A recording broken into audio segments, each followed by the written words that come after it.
Everybody, this is Jim at SP500chart.com using time-honored techniques to understand modern markets, featuring daily technical analysis videos of the S&P 500 index.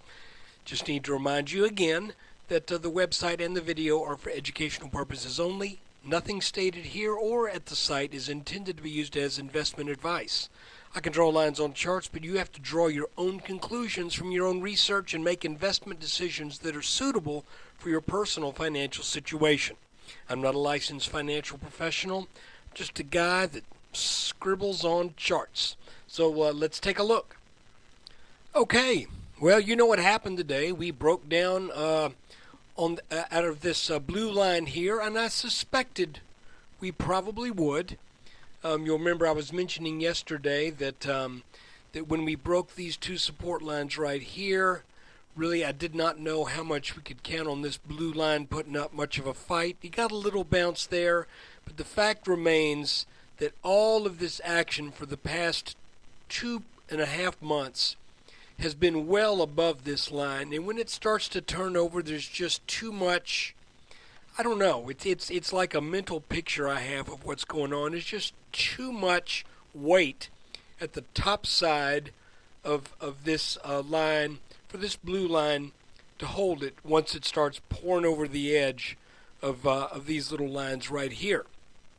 So this wedge now has clearly broken down. Any interpretation of a wedge you might have, whether it is the short-term green lines that we were working on for the past month, or well, we really recognized them about starting 2.5 weeks ago, or if you're looking at this line right here as your bottom.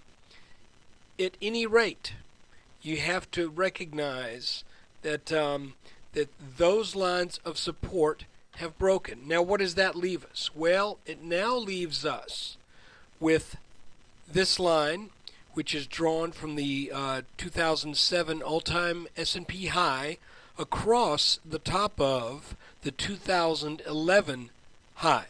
And what makes that interesting is that both of these patterns that we're drawing this blue line across the top of were head and shoulders. So that tells me that that peak is very technically significant. So what we need to do now is to keep our eyes open and see if this level is challenged down in the 1320s, somewhere under 1330. We need to see if this market has the strength to bounce there and then to head up and take another stab at some of these levels up around 1375, 1380. So really, it's pretty simple today.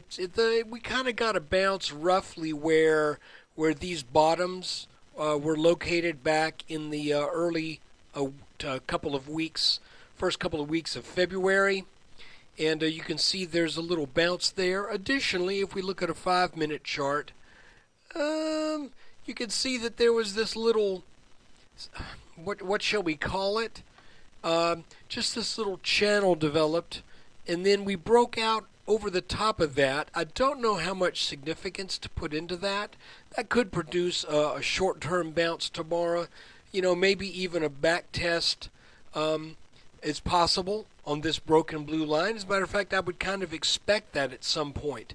So, you know, have there been times when we've seen what we've called a tsunami, not a tsunami, a typhoon flag, where there'll be a quick run up or a gap up, and then instead of going sideways to down, it goes sideways to up. And what does that usually result in? Well, it usually results in at least a short-term backtracking of the gap or the large move that preceded the forming of this pattern.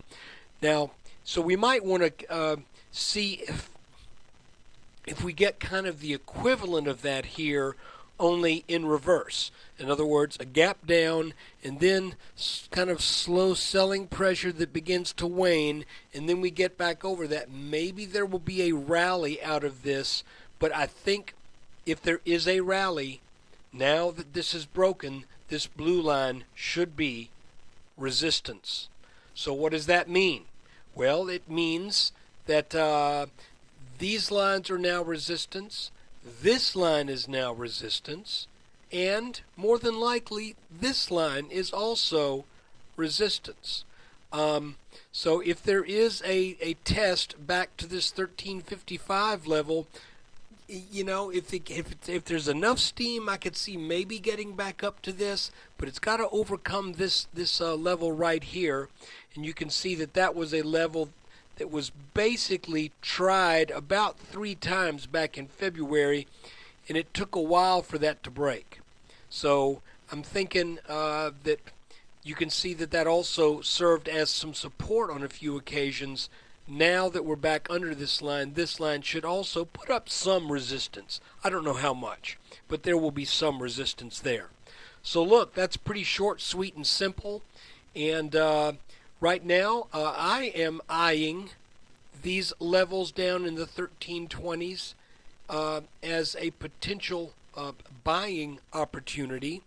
But I would watch it closely, because even though we're over the top of this line, if we take an honest look at this entire wedge between this lower blue line, and I tell you what, yeah, we'll keep that green. It's been green all along.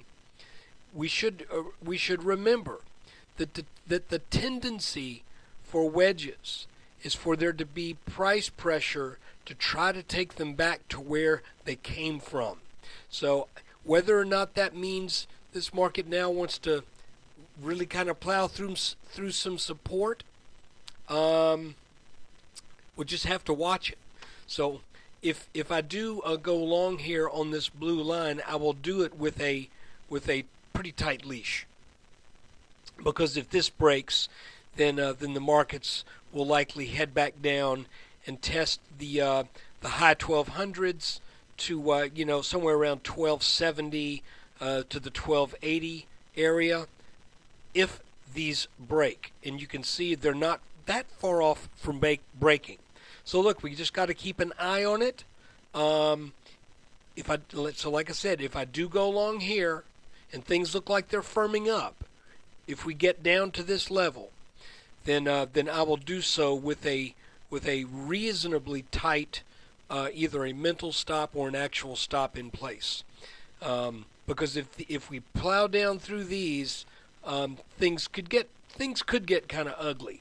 So we got that downward move today we were kind of looking for, and right now I'm still of the opinion that the market needs to give up at least another percent or so, or 1.5% to get to these levels, because I think these levels likely will get tested. This line has been crying out for a test, and more than likely we're going to get it. So look, I appreciate you taking time out of your day to watch this video, and I also appreciate you if you're a subscriber. If you're not, just think about it. It's easy and it's pretty cheap. Just go to sp500chart.com and click on the link that says subscribe today. You can subscribe through PayPal, $19.95 a month or $189.95 a year, or using the PayPal link. There's also an option once you get into that, if you do not have a PayPal account, to use any major credit card. So look, take care. I appreciate you taking time out of your day. Thanks.